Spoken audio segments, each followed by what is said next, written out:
Of the day आज का विचार क्या है? बनाया है। इसीलिए इस बात का ध्यान रखिए कि आप क्या सोचते हैं। शब्द गौण है, विचार रहते हैं, वे दूर तक यात्रा करते हैं। फ्रेंड्स, स्वागत है आपका फोकस ऑन एजुकेशन में। मैं एजुकेटर इसी थॉट के साथ दिन की शुरुआत करते हैं। चलिए क्या कुछ एक खास नज़र डालें। आज 17 नवंबर 2020 है और फर्स्ट पॉइंट क्या है? विंध्यावासिनी देवी मंदिर किस राज्य में स्थित है? तुम्हें पता है विंध्यावासिनी मंदिर जो है वो आपके यूपी के मिर्जापुर में स्थित है। और ये न्यूज़ में क्यों रहा? ये इसलिए रहा क्योंकि अभी विंध्यावासिनी जो टेम्पल कॉरिडोर बनाने की बात कर रहे हैं, कहाँ पे? विंध्याचल में। तो आपको ये पता होना चाहिए। चलिए नेक्स्ट पॉइंट पे नज़र डालें, वो क्या है? प्रधानमंत्री नरेंद्र मोदी जी ने किस टैंक की सवारी की? तो अभी हम नरेंद्र मोदी जी ने दीपावली जो आप हमारी 7वीं यानी हमारे पीएम की 7वें नंबर की दीपावली मनाई गई। याद रखिएगा किसके साथ? सैनिकों के साथ हमारे। ठीक है, किसके साथ? सैनिकों के साथ मनाई गई 7वें नंबर की दीपावली। और इस बार मोदी जी कहाँ गए? तो इस बार मोदी जी जो हैं वो आपके राजस्थान में गए। कहाँ गए? राजस्थान के जैसलमेर में। और इस जैसलमेर में एक पोस्ट है, बैटल पोस्ट। उसका नाम क्या है? लोंगेवाला। तो ये नाम याद रखिएगा। हो सकता है आपके एग्जाम में ये पूछे कि लोंगेवाला कहाँ, किस राज्य में है। तो आपको पता होना चाहिए लोंगेवाला जो है वो कहाँ पर है? आपका राजस्थान के जैसलमेर में है। और किसकी सवारी की, मतलब इन्होंने किसका राइड लिया? तो आपकी अर्जुन टैंक है उसकी राइड ली। अर्जुन टैंक का नाम और एक और क्या है? तो हंटर किलर के नाम से भी जानते हैं। तो इसके नाम को भी याद रखिएगा कि हंटर किलर किस टैंक का नाम है? तो अर्जुन टैंक का। हम रसिया से भी एक टैंक ले रहे हैं, टैंक मिसाइल। वो उसका नाम क्या है? T-90। तो हो सकता है आपके एग्जाम में यही पूछ दे कि T-90 क्या है। तो ये रसिया द्वारा लिया गया एक लाइट वेटेड टैंक है। और अभी राजस्थान में ही पाली डिस्ट्रिक्ट में नरेंद्र जी जो हमारे पीएम हैं मोदी जी, उन्होंने स्टैचू ऑफ पीस की इस्टेब्लिशमेंट की, यानी उसका उद्घाटन किया। तो आपके एग्जाम में पूछ सकता है स्टैचू ऑफ पीस यानी स्टैचू ऑफ यूनिटी कहाँ पे है? गुजरात में है। ठीक है, उसी तरह से एक स्टैचू ऑफ पीस की भी इस्टेब्लिशमेंट की कहाँ पे? आपके राजस्थान के पाली डिस्ट्रिक्ट में। तो इतने जो पॉइंट है इसे याद रखिएगा। चलिए नेक्स्ट पॉइंट पर नजर डालें, वो क्या है? किस मंत्रालय ने नई प्रोत्साहन योजना की घोषणा की है? तो अभी किस मंत्रालय ने नई प्रोत्साहन योजना की घोषणा की है? तो वो आपके खेल मंत्रालय द्वारा। अगर पूछा जाए आपसे कि खेल मंत्री कौन है, तो किरण रिजिजू जी हैं, उन्हें याद रखिएगा। ठीक है, नेक्स्ट इंपॉर्टेंट पॉइंट क्या है हमारी? गनर करुणानिधि, ये क्या है? एक नाश्ता योजना है। यह किस राज्य की है? तो यह आपकी पुडुचेरी में है। याद रखिएगा पुडुचेरी जो है वो 3 राज्यों में स्थित है। ये भी पॉइंट याद रखिएगा। ठीक है, और उसको आप उत्तर से दक्षिण क्रम में भी जरूर लगा लीजिएगा। चलिए नेक्स्ट पॉइंट को देखें, वो क्या है? किस राज्य ने विश्व निमोनिया दिवस, याद रखिएगा विश्व निमोनिया दिवस के अवसर पर सान, ठीक है क्या है? सांस नाम का अभियान चलाया। तो आपके एग्जाम में पूछ सकता है कि सांस नाम का अभियान किसने चलाया? तो आपका उत्तर होगा कौन? उड़ीसा राज्य ने। और किस उपलक्ष्य में चलाया? तो विश्व निमोनिया डे के उपलक्ष्य में चलाया। इसमें क्या कर रहे हैं? ये सोशल अवेयरनेस फैला रहे हैं आपके न्यूट्रिशन से लेके। इस पॉइंट को याद रखिएगा। चलिए कुछ और पॉइंट को नजर डालें, वो क्या है? नेक्स्ट जो पॉइंट है ये है, किस प्रबंधन स्थान ने क्या किया है? एक कंज्यूमर कल्चर लैब की शुरुआत की है। तो कहाँ पे हमारा कंज्यूमर कल्चर लैब है? तो ये आपकी IIT उदयपुर में बनाया गया है, इसे याद रखिएगा। नेक्स्ट पॉइंट क्या है? क्यू मैथ ने किसे अपना ब्रांड एम्बेसडर नियुक्त किया है? तो ये किया है विद्या बालन जी को। क्यों? क्योंकि अभी विद्या बालन जी की एक सीरीज आई थी, शॉर्ट फिल्म आई थी, जिसमें इन्होंने शकुंतला देवी का किरदार निभाया था। शकुंतला देवी कौन थी? तो ये एक मैथमेटिशियन थी, यानी गणितज्ञ थी। तो इन्होंने इनका किरदार निभाया था, इसी के लिए इन्हें क्यू मैथ का, ठीक है, क्यू, ये होता है ना क्यू मैथ के लिए एक लर्निंग ऐप है, इसका ब्रांड एम्बेसडर बनाया है। ठीक है, चलिए नेक्स्ट पॉइंट पर नजर डालें जो इम्पोर्टेंट है। ये बहुत ही चर्चा में रहा, आप सब जान रहे होंगे इसके बारे में। क्या है? 15वां एशिया प्रशांत अर्थव्यवस्थाओं ने दुनिया के सबसे बड़े मुफ्त व्यापार ब्लॉक का गठन किया। इसमें कौन सा देश शामिल नहीं हुआ है? तो ये पहले ही न्यूज़ 2019 में ऐसा हो गया था कि आसियान की जो मीटिंग हुई थी, उन्होंने फ्री जो ट्रेड था उसके लिए हस्ताक्षर करने की बात कही थी, लेकिन इंडिया इसमें से बाहर हो गया था। तो इसमें पूरे अगर कितने कंट्री हैं तो आपको पता होना चाहिए, पूरे 15 कंट्री है। अगर इंडिया इसमें शामिल होता तो कितने कंट्री होते? 16 कंट्रीज होते हैं। इसमें कौन कौन है? तो आसियान के 10 मेंबर हैं, ठीक है, आसियान के 10 मेंबर हैं और 5 और कंट्रीज़ हैं। तो ये 5 कंट्रीज़ कौन कौन सी है?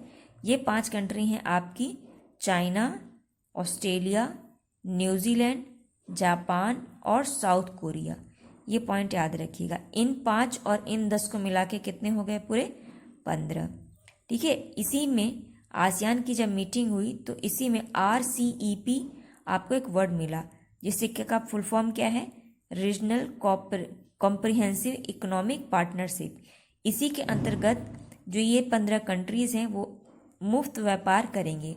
मुफ्त व्यापार क्या होता है? फ्री ट्रेड एग्रीमेंट क्या है?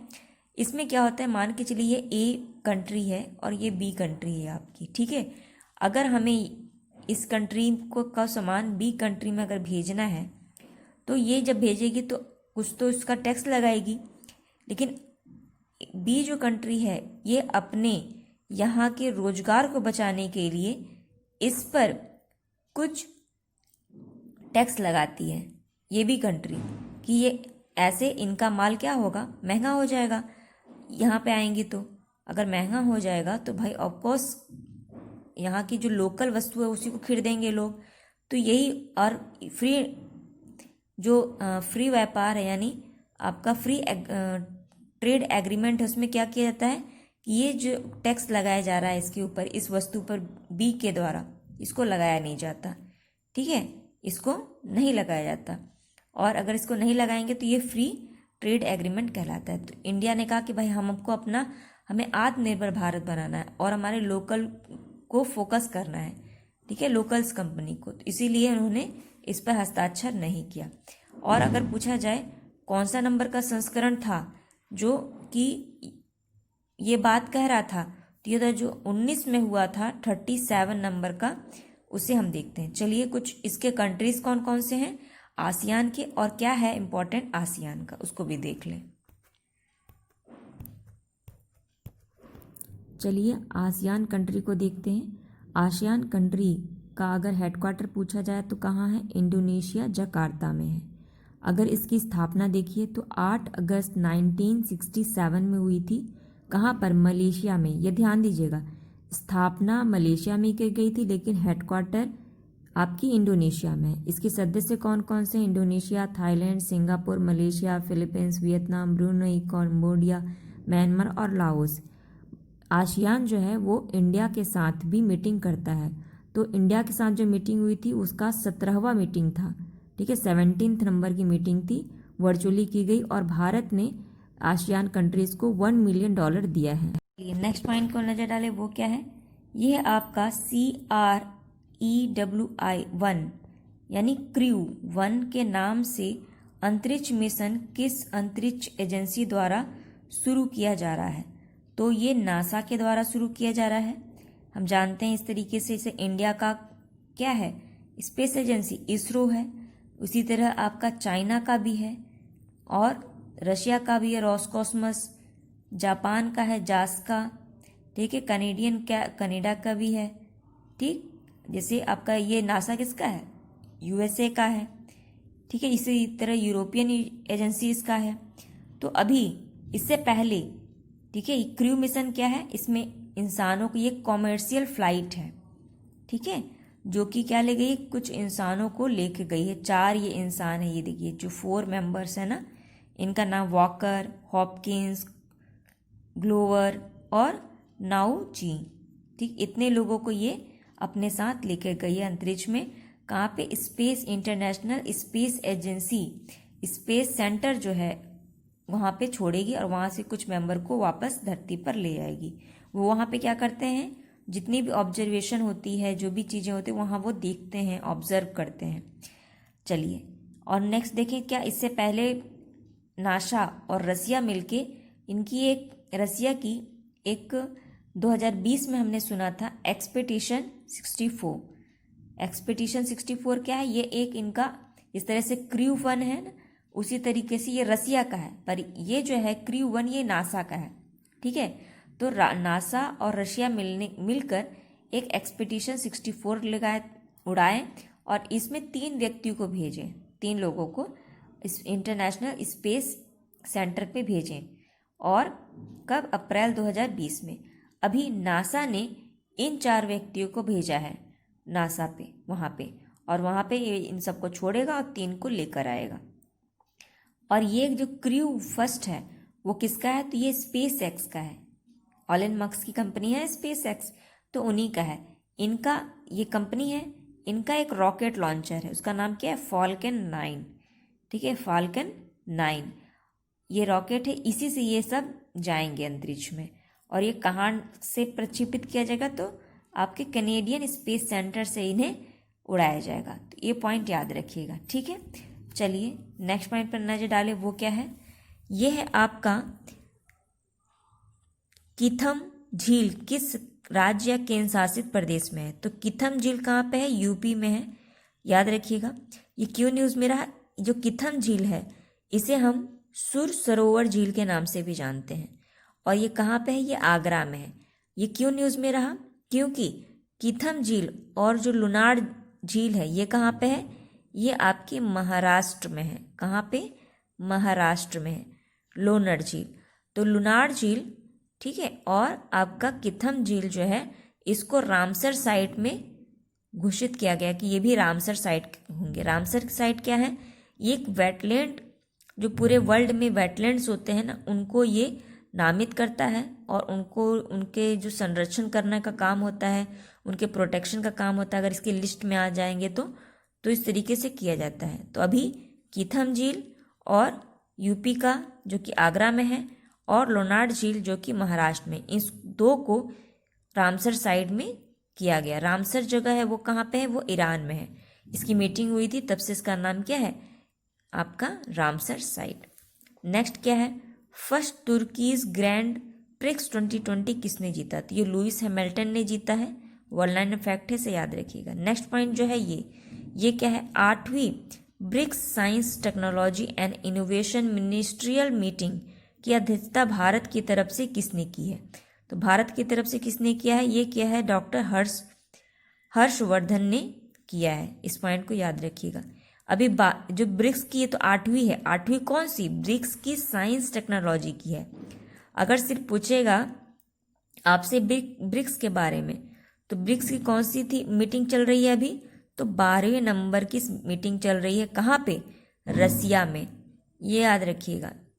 ठीक है, तो ये थे कुछ इंपॉर्टेंट पॉइंट। चलिए इंपॉर्टेंट कुछ और पॉइंट्स को देख लेते हैं। चलिए कुछ और इंपॉर्टेंट पॉइंट पर नजर डालें। वो क्या है?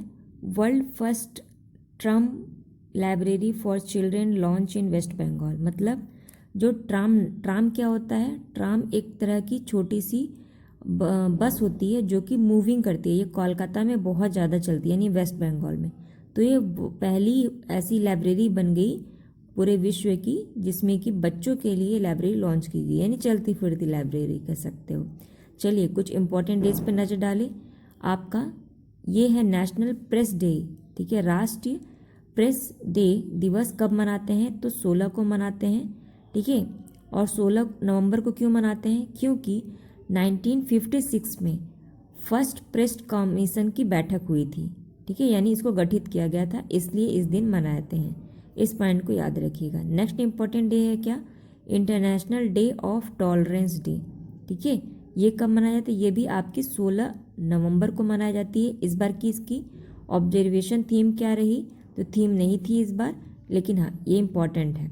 इसको क्यों मनाते हैं? क्योंकि आपकी जो 16 नवंबर को ये अवार्ड दिया जाता है हर साल, ठीक है, इंटरनेशनल टॉलरेंस डे के लिए, ये याद रखिएगा। और इस बार ये यूनेस्को ने 1949 को ही इसको मनाया था, मतलब रिकग्नाइज किया था। तो ये थे कुछ इंपॉर्टेंट पॉइंट। आई होप आपके वीडियो पसंद आए होंगे। लाइक कीजिए, कमेंट कीजिए, शेयर कीजिए। Thank you आस्पिरेंट।